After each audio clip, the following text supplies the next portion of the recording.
Hey everyone, welcome back to Threaducation. Today we'll be talking about the history of Raf Simons. I can confidently say that Raf Simons is a name that everyone knows, but in this video we're going to be taking a deeper dive into each and every step in his journey towards becoming one of the most accomplished designers alive. So without further ado, let's get into it. This is the history of Raf Simons.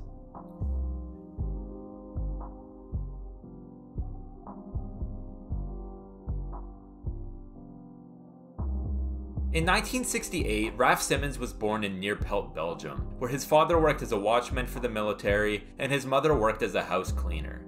His upbringing was rather strict, and from an early age he was enrolled in a Catholic school that preached utilitarian values, but by some miracle, through it all, he uncovered his passion for the art of design. Just to be clear, he wasn't into fashion design quite yet, but instead he was interested in the design of everyday objects. With that in mind, when he was old enough, he began studying industrial design at Belgium's Lucas School of Arts. While there, he began looking for an internship, and he was fortunate enough to land one working for the Belgian fashion designer Walter van Beirendonck. Raf's job was to help Walter design showrooms and installations, and while he was happy to have an internship, he himself admits that he wasn't thrilled to be working in fashion because at the time, he found it to be a bit superficial. That was all about to change, however, because in 1989, Walter brought Raf along to the presentation of Margiela's Spring 1990 collection, which many people consider to be one of Margiela's most important shows to date. This happened to be the first fashion show that Raf ever attended, and in a later interview, he would say that this show is the sole reason that he became a fashion designer. From that point forward, he began taking a deeper interest in the fashion industry, and even began hanging out at a cafe in Antwerp where local fans of fashion were known to congregate.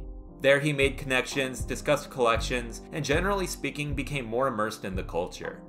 That said, it would still be a while before he began working in fashion, because after graduating in 1991, he found himself designing furniture for art galleries. Even though this is what his studies had prepared him for, he knew right away that this wasn't what he wanted.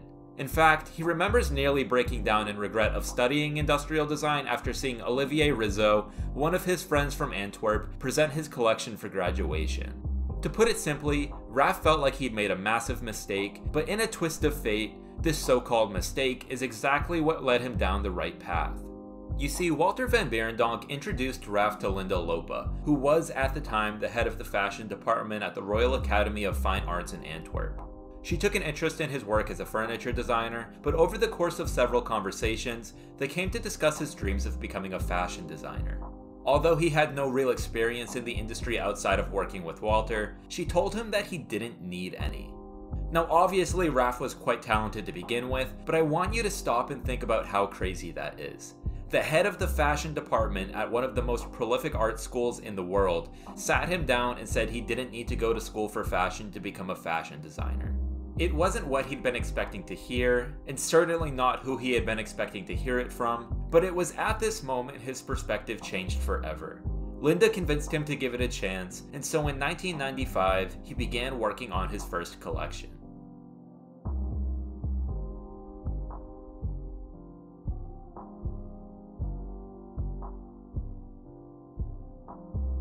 Raf's decision to launch his own label was ambitious, but he wasn't in it alone. You see, Linda knew that he would need some guidance to get started, and so she directed him towards Danielle Giseli, an industry veteran with extensive experience in sales.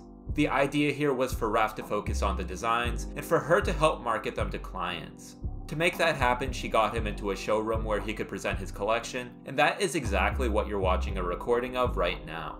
In total, there were 35 pieces, most of them really not much more than samples, but something about his dark yet youthful design language seemed to resonate with the showroom's buyers, because the entire collection sold out. Even Raf himself was a bit surprised, but if we dig a little bit deeper, we may be able to understand what happened here. You see, it was by complete chance that Helmut Lang was also presenting a collection at the showroom that day. At this time, Helmut Lang was by far the more well-known designer, and we can presume that many of the buyers were there for him. But what's important to understand is that in addition to Margiela, Helmut Lang was one of Raf's single largest sources of inspiration. Raf studied his collections and discussed them at length with his fashion friends, so it makes sense that Helmut Lang's aesthetic made its way into some of his earlier work. Perhaps you already see where I'm going with this, but I think it's possible that his first collection was so popular with these buyers because it reminded them of the helmet Lang pieces that they were there to see. Just to be clear, I'm not saying that this collection was derivative of Helmut Lang, but it was similar in respect to the fact that it explored that dark, rebellious side of fashion that not too many people were exploring at the time, at least at this level. That said, it still contained a lot of original ideas that would provide the foundation for some of his future work, and nowadays, this is looked back upon as one of his more iconic collections. In fact, if you were thinking that this video looks a bit familiar, that's because A$AP Rocky, Playboi Carti, Lil Uzi, Quavo, and Frank Ocean paid homage by recreating this video for their song Raf, which is, surprise surprise, about Raf Simons. So anyways, Raf continued building off of the success of his first collection, and it was a year later, in 1996, that he presented his first real runway show in Paris. This was undoubtedly a major milestone in his career, and the show did receive a fair amount of praise, but it was actually his second runway show in 1997 that changed everything for him. The show I'm talking about here was for his spring 1998 collection titled Black Palms. In many ways, this was the collection that made Raf Simons Raf Simons. The entire show featured more than 60 different looks, a mainly black and white color palette, and a number of graphics designed by the artist Frankie Clays, with the most notable of course being the Black Palms. Beyond that though, some of the pieces featured anarchic imagery, and this was really just Raf's way of doubling down on that rebellious aesthetic that we talked about earlier. There was something authentically gritty about the entire show, and I'm not just talking about the clothing. It might be hard to tell, but the presentation actually took place in a parking garage, and many of the models in the show weren't professional models. As part of his casting process, Raf ran ads on the radio throughout Europe asking people to submit photos of themselves, and from those photos, he selected the youngest and most punkish looking. Given that many of them were walking the runway shirtless or with some type of skin exposed, it was also hard to ignore their collective gauntness. And while this wasn't too out of the ordinary from what we saw on other runways at the time, it did contribute to the show's overall somber and austere tone. Now make no mistake, this was very early on in Raf's career, and he still had a long way to go, but with the Black Palms collection, he had, in a sense, disrupted the fashion industry. He was by no means the only one pushing boundaries in this direction, but trust me when I say that he turned a lot of heads by having a half-naked model painted with the Anarchy logo march down the runway in Paris. With this, he became known as somewhat of a maverick in the industry, and while this certainly helped him become more popular, he was now faced with a very difficult task. Because the only thing in fashion more difficult than thinking outside of the box is doing it twice. With the Black Palms collection, he had gotten everyone's attention, but how was he going to keep that attention with his next collection? For him, the obvious question was whether he should stick with more of the same, or if he should become even more radical. But he ended up doing the smartest thing possible.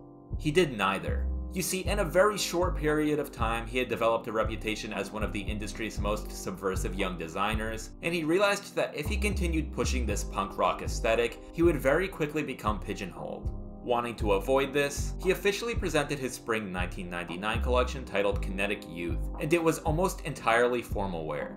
The models wore carefully tailored suits, none of them were shirtless, there were no provocative graphics, he used a reserved color palette, and he even moved the show out of a parking garage and into a theater in Paris located inside of this geodesic dome. The collection was still distinctly Raf Simons, made evident by the cut-off sleeves and extended proportions, but at the end of the day, what he proved was that he could be just as classy and tasteful as he could be loud and abrasive.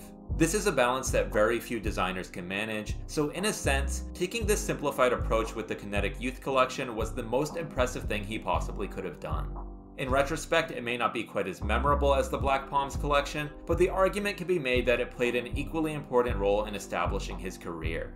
As he was about to discover though, this newfound success would not come without its problems.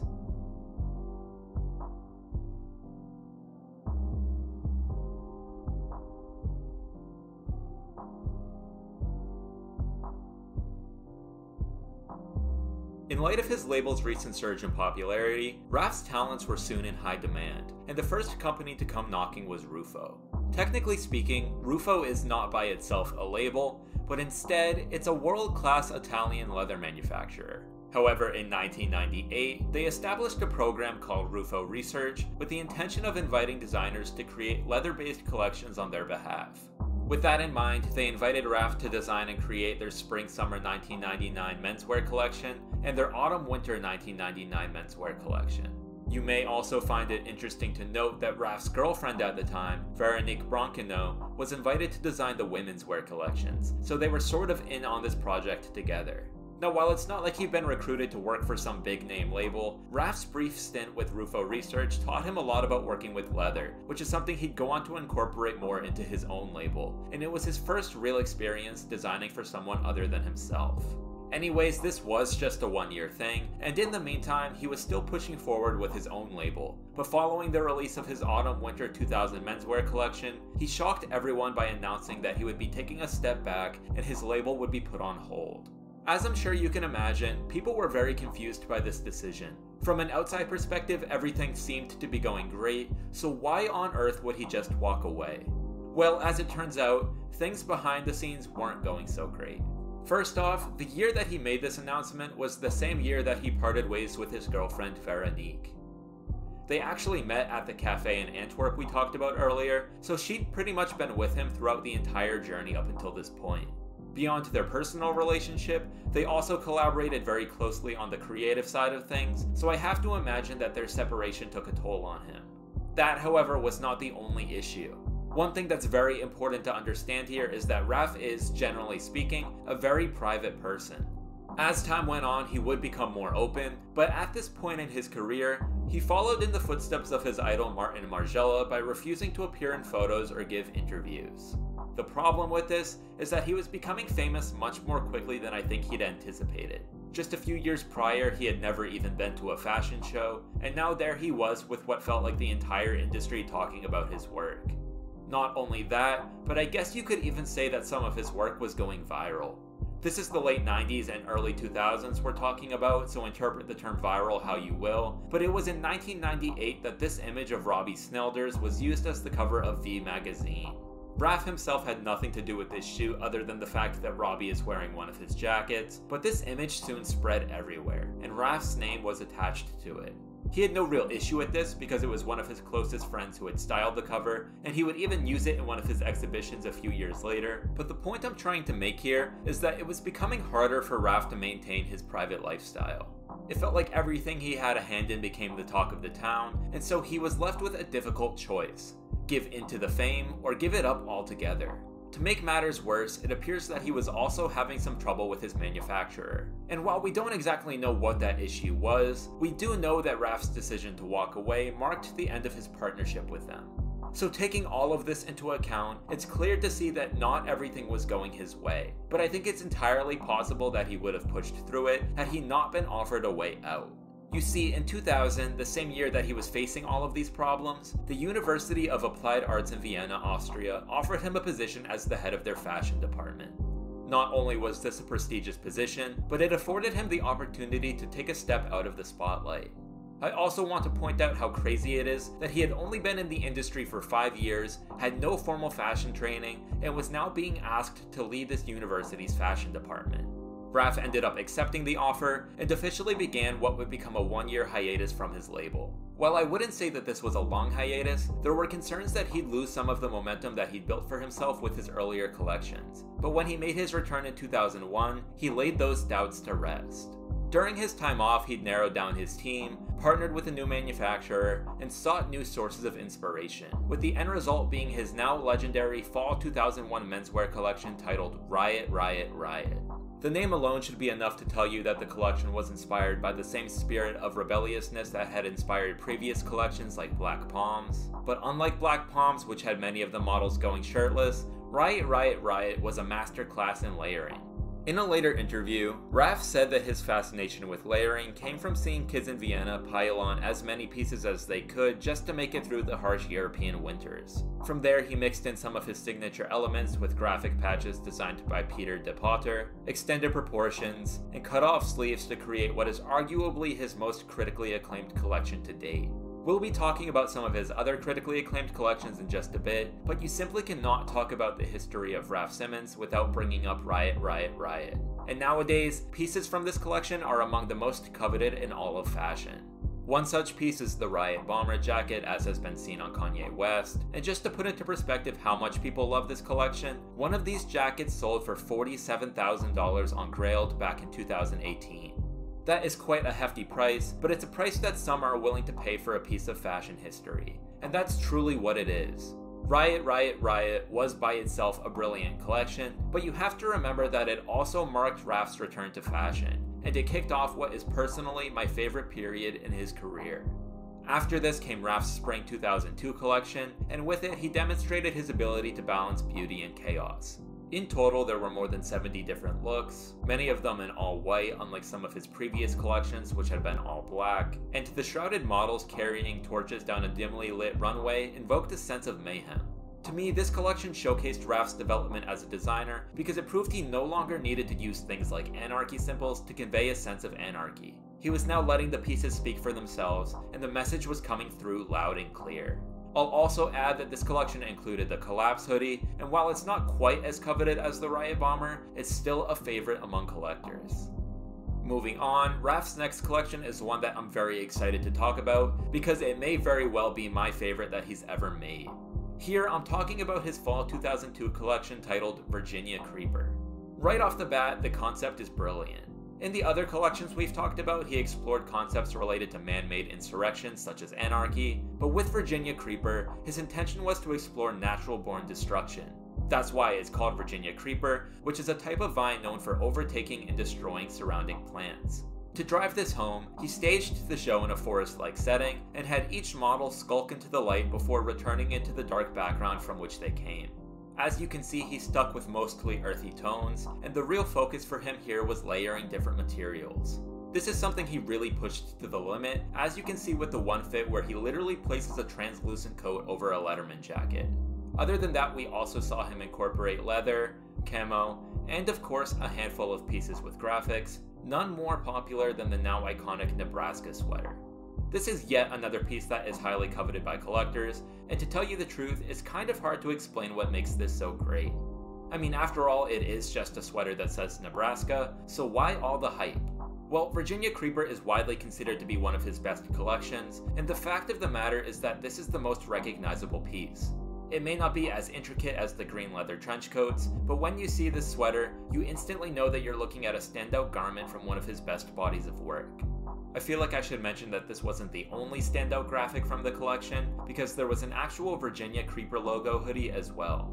It may not be as bold, but this is another piece that collectors are obsessed with, and it's not uncommon to see original versions of this and the Nebraska sweater reselling for thousands of dollars online. That's enough of that though, because I think you guys get the point, which is that Raf came back from his hiatus at the top of his game and quickly became one of the most distinguished designers in fashion. He was doing everything right, but in a twist of fate, it was actually a sequence of events completely out of his control that changed the trajectory of his career forever.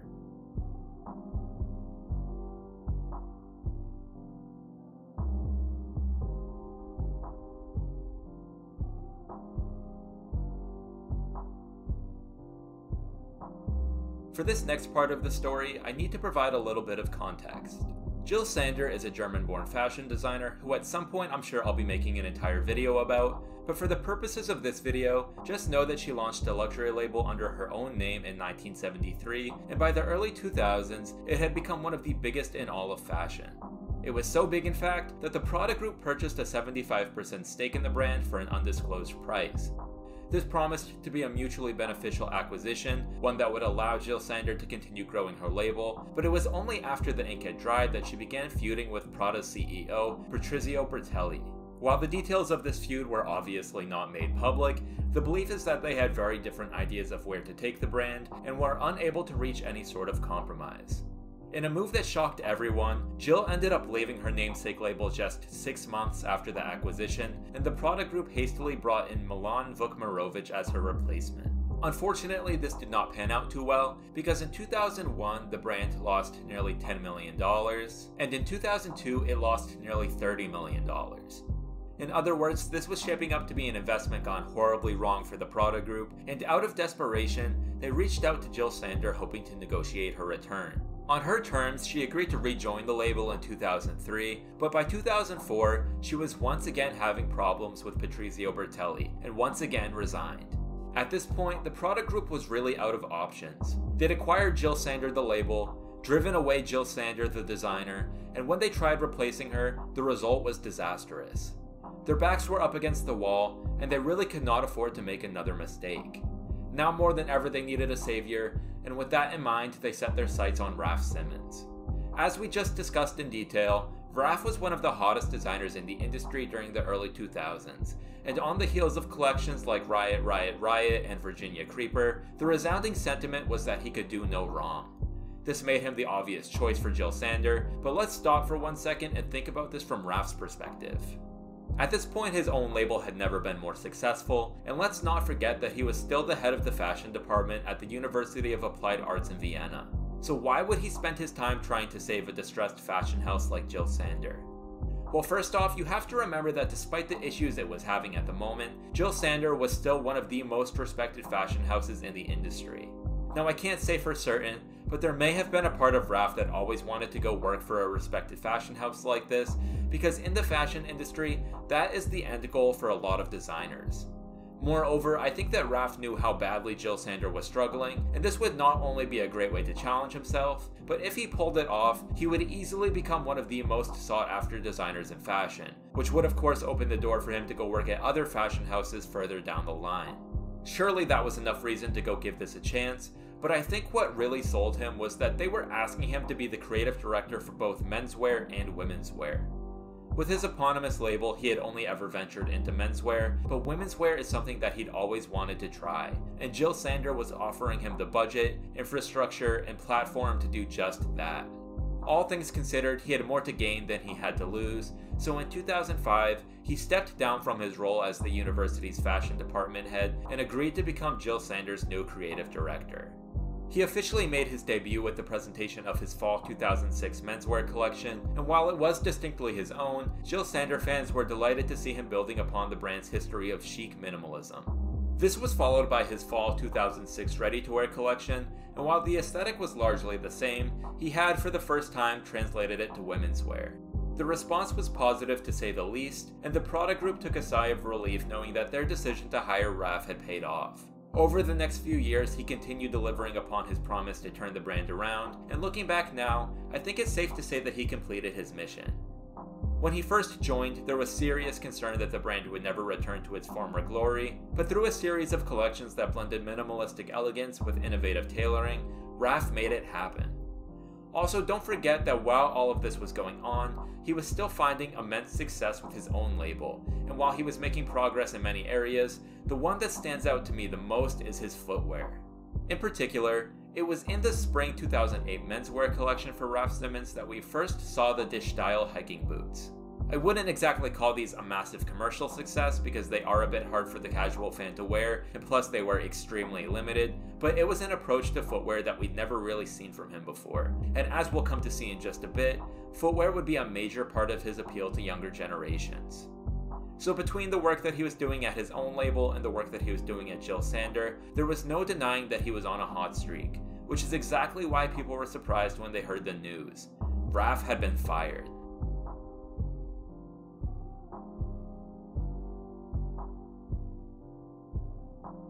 Raf's departure from Jil Sander was a bit complicated because there were several moving parts, but I'll do my best to explain. Earlier on, I speculated that one of the reasons he joined Jil Sander in the first place was to market himself to other, bigger fashion houses, and that does appear to have been the case. Right before he got fired, there were several unconfirmed rumors that he was interviewing for jobs at Dior and Yves Saint Laurent. And there were also rumors that Jil Sander herself wanted to make a return. And this leads me to my next point.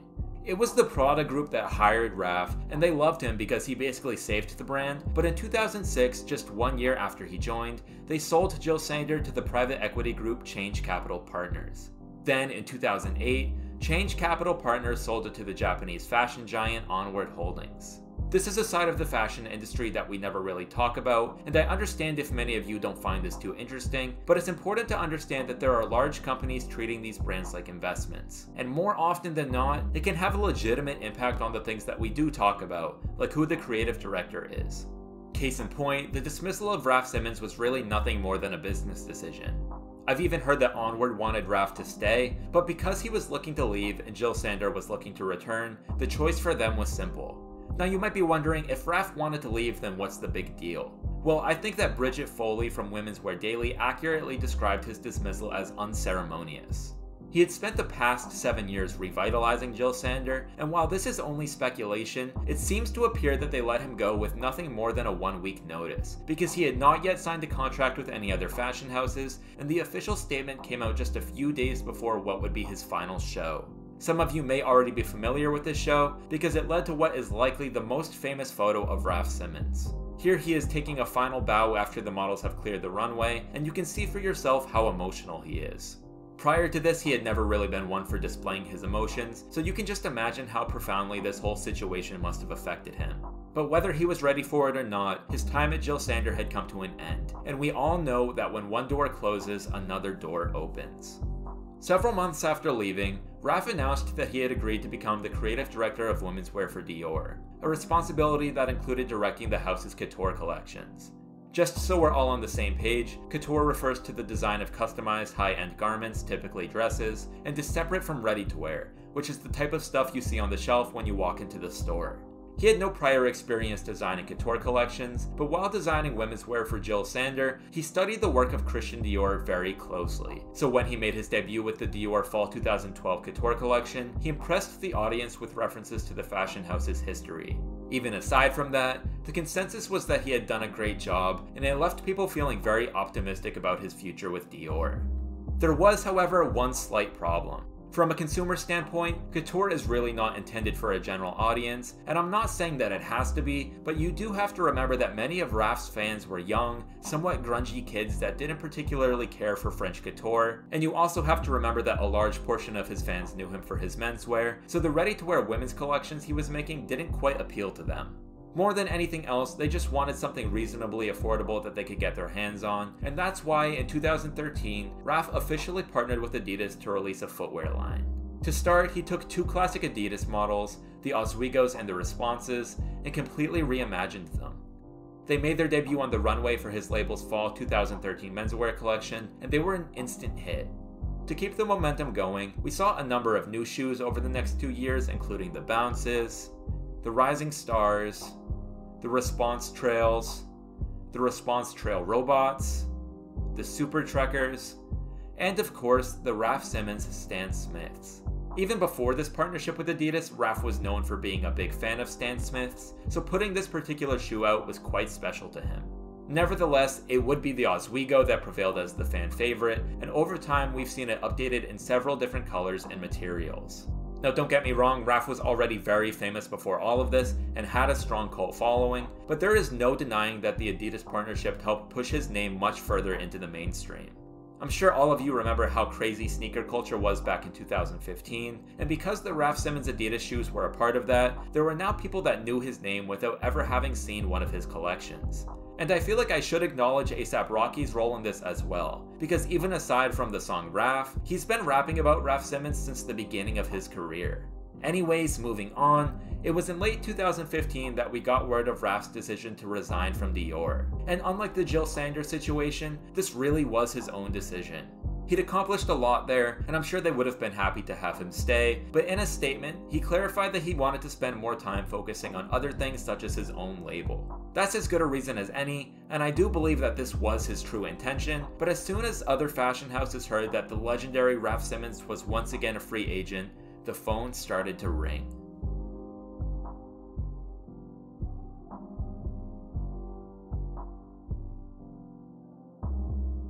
In August of 2016, Raf was appointed Chief Creative Officer of Calvin Klein. In this role, he was tasked with overseeing the creative strategy for every facet of the company, including Calvin Klein Jeans, Calvin Klein Home Brand, their perfume line Calvin Klein Platinum, and of course Calvin Klein Collection, the name for their menswear and womenswear lines. Now, a lot of people tend to get this confused, but he was never actually the creative director of Calvin Klein, because that title belonged to Peter Mullier, who happens to be a longtime friend of his. That said, I wouldn't go around correcting people who say that Raf was the creative director, because for all intents and purposes he was. As chief creative officer, he decided what direction he wanted the collections to go in, and then worked closely alongside Peter to make it happen. It's reasonable to say that Raf's debut at Calvin Klein was one of the most highly anticipated debuts of any designer in recent memory, because people were excited but weren't exactly sure what to expect. On one hand, he was one of the greatest designers alive, and on the other hand, he was in unfamiliar territory. Up until that point, he'd spent his entire life living in Europe, studying the work of European designers, and he was now tasked with moving to New York and modernizing one of the most iconic American brands ever. Not only that, but Calvin Klein is a brand best known for their jeans, and Raf is markedly not a huge fan of denim, having only used it a handful of times in his entire career. Nevertheless, there was nothing we could do but wait and see, and on February 13th of 2017, the day had finally arrived. Raf's first big change actually took place before a single model stepped on the runway, because he decided to do away with the name Calvin Klein Collection and settled on the new name Calvin Klein 205 West 39th NYC. The name may not roll off the tongue that nicely, but it's a reference to the brand's headquarters in New York City, and that's where this show took place, right inside the lobby. The show quite literally opened with a voice declaring, "This is my America," which let everyone in attendance know that they were about to witness Raf and Peter's interpretation of American fashion. This would include denim outfits, cowboy boots, varsity jackets, and as if that weren't enough, they added in an American flag for good measure. All of this was great, but what people really liked was how well Raf blended this American aesthetic with his own aesthetic, as can be seen with the unique color blocking and masterful tailoring. In all, the collection was widely praised in fashion media, but the praise sort of ended there. So let's take a step back for a moment and put the relationship between Raf Simons and Calvin Klein into perspective. One of the main reasons that Calvin Klein hired Raf was because they'd hoped that he could rebrand them as a luxury brand. But from the outset, that was simply never going to work.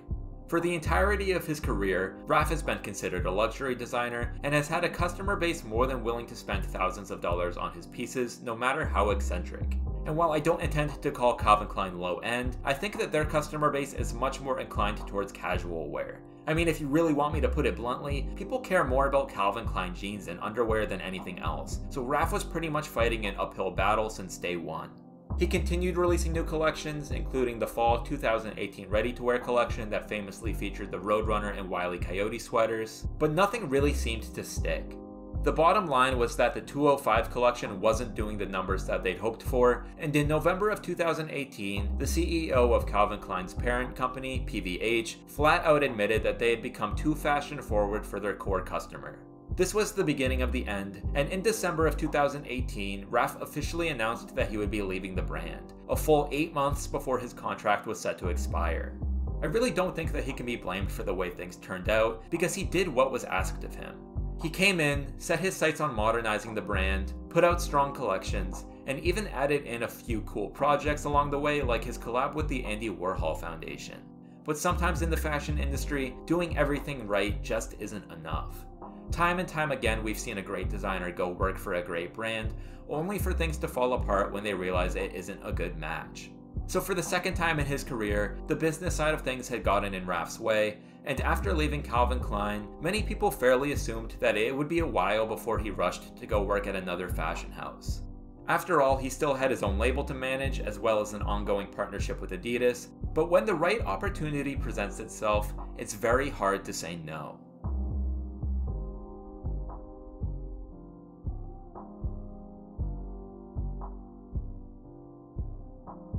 In early 2020, Raf announced that he would be joining Prada as co-creative director alongside the legendary Miuccia Prada. How did this partnership come about, you may ask? Well, let me start by saying that Raf has been a genuine fan of Prada for a very long time. So much so, in fact, that back in 2016 when he joined Calvin Klein, GQ published an article titled, "Here's Why Calvin Klein's New Creative Director Loves to Wear Prada."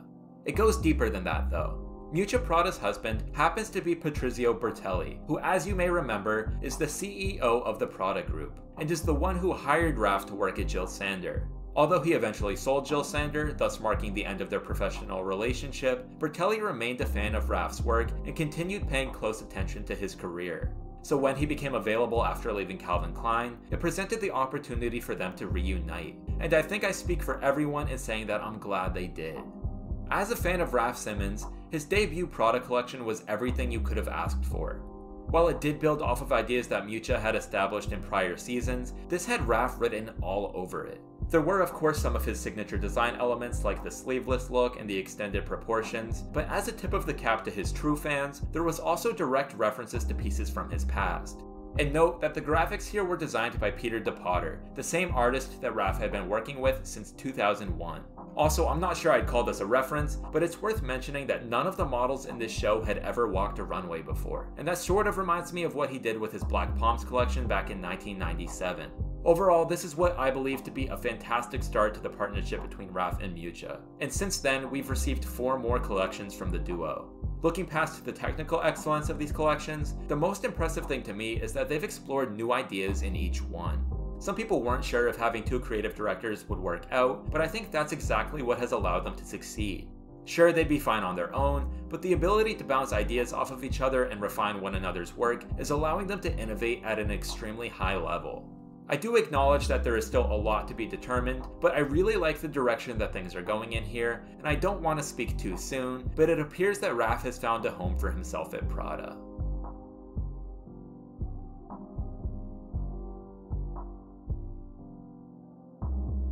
When it's all said and done, I truly believe that Raf Simons will go down as one of the most influential designers to have ever lived. He's left his imprint on countless other designers and single-handedly changed the concept of high fashion for an entire generation. But what's crazy for me to think about is that this almost never happened. I mean, what if he had never attended that Margiela show? Before that, fashion had never even crossed his mind. He was so far down the path of industrial design that he feared it was too late to change course, but of all people, it was the head of the fashion department at the Royal Academy of Arts in Antwerp that sat him down and said he didn't need to go to school for fashion. He just needed to try it. Taking her advice, that's what he did, and here we are nearly 25 years later, and that same kid who thought it was too late for him is one of the most widely recognized figureheads in the history of the art form. By now you can probably tell that I'm a big fan of Raf's work, but the main reason I wanted to make this video is to help people appreciate his story as much as they appreciate his clothing.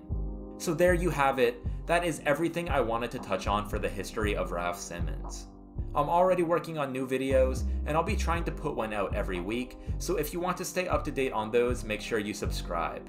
And also follow me on Instagram @Threaducation for updates. Other than that, thank you all for watching, and I will see you next time.